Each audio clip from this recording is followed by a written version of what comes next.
In today's video, I'm going to teach you how to change n8n password. We'll walk through the exact path in the n8n interface, explain what each screen is for, and share a few quick tips to keep your account secure. By the end, you'll have your password updated and know what to expect during the process. Start in your n8n workspace on the Workflows homepage. This is the main dashboard you usually see after signing in, and it gives you the left-hand sidebar we need. Look to the bottom left of that sidebar and open Settings. This is where n8n groups everything related to your account and workspace configuration. Inside Settings, choose the Personal section. n8n separates personal preferences and credentials from workspace settings, so make sure you're in Personal if you want to change your own login details rather than organization-level options.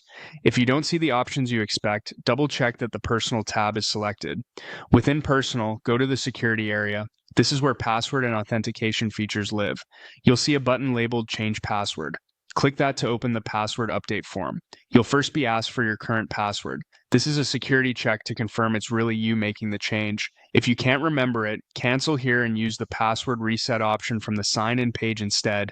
Then come back to this screen once you've regained access. Next, enter your new password. Pick something strong and unique that you don't use anywhere else. A good approach is a longer passphrase or a mix of letters, numbers, and symbols. If you use a password manager, generate and save a new password now so you won't lose it later. Then, re-enter the same new password in the confirmation field. This prevents typos and ensures both entries match exactly. If n8n flags a mismatch, clear the fields and type the new password carefully again. When everything looks good, click Change Password to save.